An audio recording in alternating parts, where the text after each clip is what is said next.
Pemirsa kembali lagi dalam Majelis Ilmu Damai Indonesiaku. Tadi Kiai Jujun sudah membahas mengenai bagaimana pentingnya memiliki sifat malu dan juga keutamaan sifat malu. Lantas malu yang bagaimana yang diajarkan dalam Islam? Pada segmen 2 ini Ustazah Syifa Nur Fadilah akan membahasnya dengan tema bentuk-bentuk malu dalam Islam. Silahkan Ustazah Syifa. A'udzu billahi minasyaitonir rajim. Bismillahirrahmanirrahim. Assalamualaikum warahmatullahi taala wabarakatuh.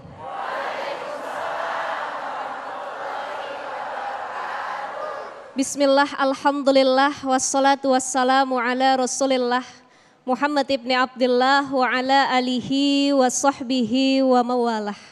Rabbi syrah li sadri wa yassir li amri wahlul uqdatam min lisani yafqahu qawli.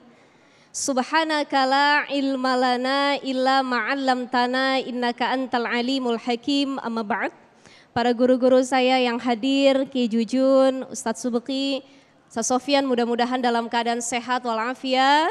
Ibu, bapak yang hadir juga mudah-mudahan sehat walafiat. Panjang umurnya, dilunasi hutang-hutangnya. Amin ya rabbal alamin. Ibu bapak sekalian, para jamaah Masjid Al-Muslimun, wabil khusus para pemirsa Damai Indonesiaku TV One yang sedang menyaksikan di rumah. Tadi guru kita sudah membahas apa itu malu. Saya rasa kalau kita berbicara malu, semua kita punya malu. Semua kita tahu malu itu yang benar seperti apa. Tapi bagaimana jika timbul pertanyaan malu dalam Islam itu pembagiannya berapa? Seperti apa? Maka kembali lagi al-haya wal imanu kurina jami'a idza rufi'a ahaduhuma rufi'al akhar. Jadi iman dan rasa malu itu saling bersandingan. Orang yang beriman dia punya rasa malu. Orang yang malu pasti dia beriman. Maka kalau diangkat salah satunya imannya hilang atau malunya hilang, rufi al-akhor yang lain ikut ngilang juga.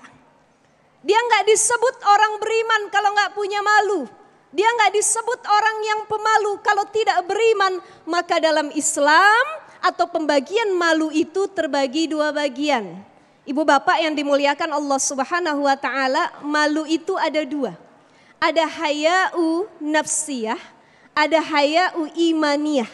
Yang pertama haya'u nafsiyah.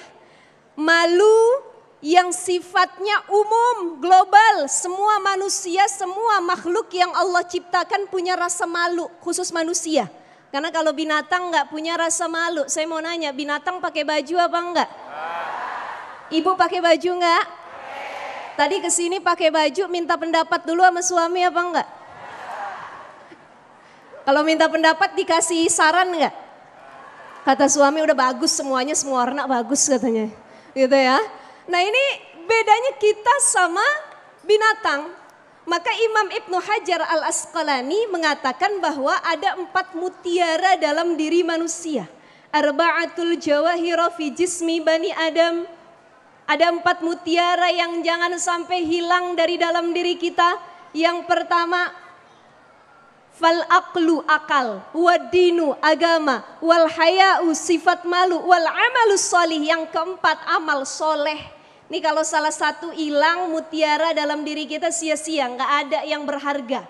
Itu 4 mutiara Bapak Ibu sekalian yang membedakan kita dengan makhluk yang lainnya. Makanya ada haya'u nafsiyah. Malu yang sifatnya umum, semua manusia kalau nggak pakai baju malu. Semua manusia kalau auratnya kelihatan malu, tapi ada beberapa manusia yang sekarang auratnya kemana-mana dia nggak malu. Halo, Assalamualaikum. Betul nggak Pak? Kita ngelihat yang nggak pakai baju, yang nggak nutup aurat langsung di skip apa dipelototin? Tergantung situasi ustazah.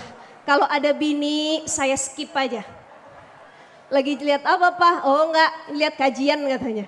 Tapi kalau yang kita lihat lagi nggak ada istri, dipelototin lama-lama. Nauzubillah min zalik. Insyaallah di sini semua bisa menjaga malu dan bisa menjaga pandangannya. Itu yang pertama, haya'u nafsiyah. Ada yang kedua, haya'u imaniyah. Malu yang hanya dimiliki oleh seorang mukmin, muslim, orang yang beriman kepada Allah terbagi 3. 1, malu kepada diri sendiri. Yang kedua, malu terhadap kepada sesama makhluk lainnya, yaitu manusia yang lain. Yang ketiga, malu kepada Allah Subhanahu wa Ta'ala. Pertama, kita bahas dari yang malu kepada diri sendiri. Orang yang malu kepada diri sendiri, dia malu tatkala sedang sendirian dia berbuat dosa. Walaupun gak ada yang lihat, dia tahu semua ketutup, dia di tempat yang sepi, tapi dia malu dengan dirinya sendiri. Ya Allah, Allah ciptakan fisik, badan saya, hati saya dipakai harusnya untuk kebaikan, tapi saya malah bermaksiat ketika sendirian. Tuh malu dengan diri sendiri. Yang kedua, malu dengan orang lain. Disuruh ngaji, tadi kata Kiai Jujun dibilang, Bu, tutup aurat Bu. Enggak mau Ustadz, kenapa? Saya masih muda, belum mak-mak. Masih gadis, malu pakai jilbab panjang-panjang. Malu pakai gamis dan lain sebagainya, malunya salah. Maka malu ada yang mazmum, tercela, ada malu yang benar, dia terpuji. Itu malu yang tercela begitu, Pak, kenapa Bapak nggak pernah datang ngaji? Malu, karena kebanyakan di pengajian isinya ibu-ibu. Betul nggak? Yang sering ngaji bapak-bapak apa ibu-ibu? Yang duduk paling depan kalau maulidan bapak-bapak apa ibu-ibu? Yang berkatnya di rumah paling banyak bapak-bapak ibu-ibu? Yang bajunya paling banyak di lemari? Tapi yang ngomel tiap hari di rumah? Padahal dia ngaji paling rajin ya. Nih, jangan sampai kita malu dalam perihal yang salah. Itu malu terhadap orang lain. Jadi malu kalau punya anak belum solih-solihah. Malu punya keluarga nggak taat sama Allah. Malu ketika umur kita panjang tapi tidak diisi dengan amal solih. Itu malu yang benar dan ditempatkan yang baik. Terakhir adalah malu kepada Allah Subhanahu wa Ta'ala. Malu kepada Allah ini kata Nabi SAW bagaimana bentuknya? Antahfadhur ra'sa wa ma wa'a wal batna wa ma hawa. Orang yang malu sama Allah itu dia dikasih akal, pikiran, kepala dijaga biar enggak bermaksiat. Dia dikasih perut sama Allah dijaga biar enggak makan makanan yang haram. Ini ciri orang yang malu sama Allah. Plus dia tidak terlalu jatuh dalam hal duniawi dan selalu ingat dengan kematian. Bapak Ibu yang dimuliakan Allah Subhanahu wa Ta'ala, di sini sudah siap untuk mati? Sudah beli kain kafan di rumahnya? Jadi para ulama orang-orang solih itu mempersiapkan kematian, di lemarinya udah ditaruh kain kafan. Jadi pulang dari Al-Muslimun, abis ini buru-buru beli kain kafan. Ya, biar apa? Biar kita ingat mati dan terus malu kepada Allah Subhanahu wa Ta'ala. Wallahu a'lam bishawab. Terima kasih, Masya Allah, jazakumullah khairul jaza, Ustazah Syifa yang telah memberikan bagaimana rasa malu dalam Islam. Mungkin salah satunya kita juga perlu mengikuti apa yang disampaikan oleh Ustazah Syifa untuk menyiapkan kain kafan. Dengan begitu mungkin kita sedikit meredam rasa malu kita. Al-haya'u minal iman.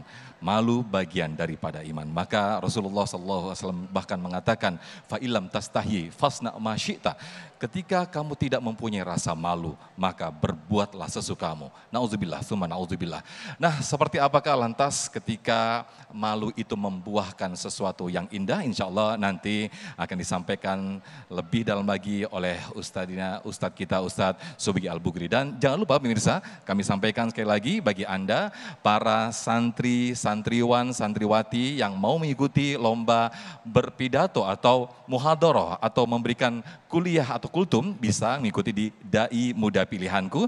Anda bisa langsung scan QR code kami atau barcode kami yang sudah tampil di layar kaca, tinggal di scan saja. Nah, lomba ini untuk level SMA, Alia atau santriwan santriwati. Pemirsa, Damai Indonesia akan kembali usai jeda sesaat lagi.